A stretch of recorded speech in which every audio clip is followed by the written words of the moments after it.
Russian nozzles are नटोरियसली tricky, लेकिन अगर आपको एक दफ़ा इनके ट्रिक समझ आ जाएँ तो आप बहुत खूबसूरत केक्स मिनटों में बना सकते हैं। जैसे कि ये वाला केक है, इसकी एक वीडियो मैंने पहले शेयर की थी, तो बहुत सारे लोगों ने मुझे कमेंट्स में कहा था कि रशियन नोजल्स को यूज़ करना सिखाइए। तो जनाब, जो सबसे पहले ट्रिक है या जो सबसे पहले जिस चीज़ का आपने ख्याल करना है वो है क्रीम की कंसिस्टेंसी। मैं व्हिप्ड क्रीम यूज़ करती हूँ और व्हिप्ड क्रीम की कंसिस्टेंसी आप देख लें जी, अच्छी तरह से स्टेबल है और बहुत अच्छे से व्हिप हुई हुई है, लेकिन ओवर विप्ड नहीं है, ये फट नहीं रही। अगर आपकी क्रीम फट रही होगी तो उसके साथ फ्लावर्स का टेक्सचर अच्छा नहीं आएगा, ऊपर से जो उसकी पेटल्स हैं वो फटी हुई लगेंगी और फ्लावर्स एक अच्छी लुक नहीं देंगे। बहुत ज़्यादा स्टिफ़ नहीं करना, लेकिन अच्छा खासा स्टिफ़ करना है। दूसरा ये कि इसमें मैंने कुछ नहीं मिलाया, क्योंकि मुझे पता है बहुत सारे लोग ये सवाल करने वाले हैं कि इसमें आपने क्या मिलाया है। तो नहीं जनाब, ये विप है जिसको मैं as it is chilled form में विप करके यूज़ कर रही हूँ। ये जनाब अब मैं आपको दिखाती हूँ कि कैसे मैंने पाइपिंग बैग में अपनी क्रीम डाली है। पाइपिंग बैग आपने अच्छे से काट लेना है, आगे से उसकी एजेस ना निकली हों, क्योंकि वो आगे आएंगी तो आपका फ्लावर ख़राब करेंगी। नोज़ल आपकी पूरी बाहर होनी चाहिए, लेकिन बहुत ज़्यादा बाहर नहीं होनी चाहिए, स्पेशली अगर आप बटर क्रीम यूज़ कर रहे हैं, वरना आपकी नोज़ल स्लिप होकर पाइपिंग बैग से बाहर आ जाएगी। ग्लास में रख लिया है क्योंकि मैं 2 टोन फ्लावर बनाने वाली हूँ, लेकिन अगर आप सिर्फ प्रैक्टिस के लिए कर रहे हैं या जस्ट स्टार्ट आउट कर रहे हैं रशियन नोज़ल्स को यूज़ करना, तो बेहतर होगा कि आप एक ही कलर यूज़ करें, और इससे ये होगा कि आपकी क्रीम ज़ाया नहीं होगी। आप वाइट कलर की क्रीम ही से रीफिल करके उसी क्रीम को बार बार अपनी प्रैक्टिस कर सकते हैं। बाकी मैंने आपको दिखा दिया कि कैसे मैंने फिल किया है और इसको मैं यूज़ करूँगी। यहाँ पर मैं आपको दिखा रही हूँ कि कैसे इसकी सारी कैविटीज़ से प्रॉपर क्रीम बाहर आ रही है, ठीक है। और जनाब, यहाँ पर मैं आपको स्पैचुला पर बनाकर दिखाती हूँ। बल्कि फ़र्स्ट नहीं है, अब ये पता नहीं कौन सा ट्रिक है, वो ये है कि आपने अपनी नोज़ल को स्ट्रेट रखना है। ये मैंने आपको दिखाने के लिए थोड़ा सा टेढ़ा करके कैमरे के सामने अपना स्पैचुला किया था और वो बिल्कुल टेढ़ा सा एक फ्लावर बन गया है। अब मैं बिल्कुल स्ट्रेट रखूँगी अपनी नोज़ल और नीचे से उसको ऊपर लेकर आऊँगी और फिर मैं आपको दिखाती हूँ कि कैसा खूबसूरत फूल बनता है। ठीक है, क्रीम की कंसिस्टेंसी हो गई, अच्छे से पाइपिंग बैग में अपनी नोज़ल को इंसर्ट करना हो गया, अपनी नोज़ल को बिल्कुल स्ट्रेट ऊपर उठाना, एक ये ट्रिक हो गया। और उसके बाद जनाब, नोज़ल को बार बार आगे से साफ़ करना है आपने। अभी मैंने आपको दिखाया, ये देखें कितना खूबसूरत फूल बन गया है जब मैंने अपनी नोज़ल को सीधा रखा है।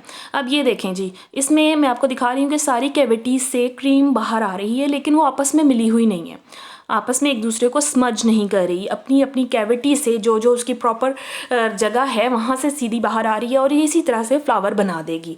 लेकिन अगर ये यहाँ पर क्रीम स्मज हुई हुई है, आपकी नोज़ल से आप देख रहे हैं कि एक दूसरे को टच कर रही है मुख्तलिफ कैविटीज़ से बाहर आते हुए, तो फिर आपने इसको यूज़ नहीं करना। आपने अपने पास एक साफ़ सुथरा कपड़ा रखना है और अपनी नोज़ल को बार बार उस कपड़े पे वाइप करना है।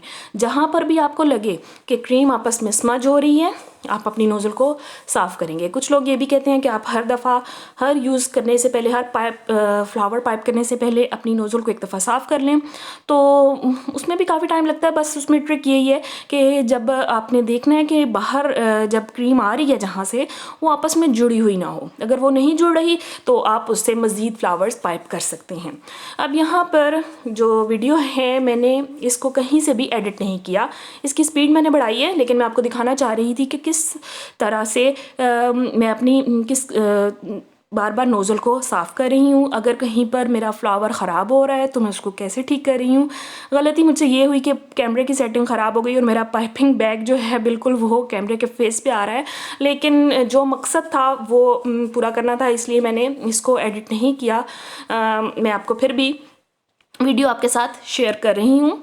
तो देखिए, मैं हर फ्लावर को पाइप करने के बाद अपनी नोज़ल साफ़ नहीं करी, लेकिन जहाँ पर मुझे लगता है कि आगे से पत्तियाँ, जो उसकी पेटल्स की जो डिफरेंट कैविटीज़ हैं वो आपस में स्मज हो रही हैं, मैं वहीं पर हाथ रोक कर पहले अपनी नोज़ल को साफ़ कर लेती हूँ। अगर कहीं पर कोई फूल मेरा जो है वो गलत होगा, उसकी पेटल्स ऊपर से ज़्यादा क्लोज होंगी, जैसे कि ये वाला फूल है, इसको मैं अपनी सीजर से हटा दूँगी और उसको दोबारा पाइप कर लूँगी।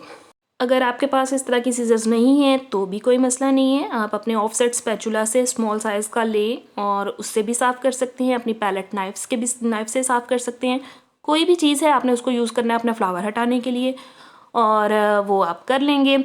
इसके बाद बस ऐसे ही है, मैं पाइप करती जा रही हूँ।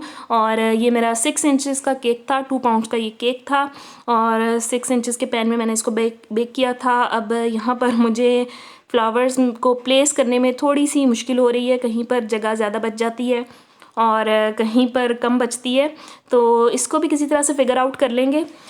लेकिन अभी मैं इसको फ़िलहाल कर लूँगी, इसको अपनी लीव्स के साथ, फिलर लीव्स के साथ मैं कवर कर लूँगी। और बाकी कुछ बातें इस तरह से हैं कि आप पहली ट्राई में कभी भी इन नोज़ल्स पर जो है ना, जिसको कहते हैं अबूर हासिल करना या जो भी, आप इनको परफेक्ट नहीं कर सकते, आपको प्रैक्टिस करनी पड़ेगी और प्रैक्टिस के साथ ही आएगा। एकदम से ये नहीं होगा कि आज आपने ये वीडियो देखी, अब आपको पता चल गए हैं सारे ट्रिक्स, तो अब आप नोज़ल उठाएंगे और आपकी परफेक्ट ट्यूलिप्स बन जाएंगे, तो ऐसा नहीं होगा। आपने बार बार कोशिश करनी है। कहीं पर आपको पता चलेगा कि आपकी क्रीम की कंसिस्टेंसी में मसला था, कहीं पर आपको पता चलेगा कि आपके हाथ की जो पोजीशन है उसमें मसला था, तो वो आहिस्ता आहिस्ता आप उन सारे मसलों को दूर करें। इंशाल्लाह केक आपका बन जाएगा। वीडियो कैसी लगी मुझे ज़रूर बताइएगा। मिलेंगे फिर किसी वीडियो में, तब तक के लिए अल्लाह हाफ़िज़।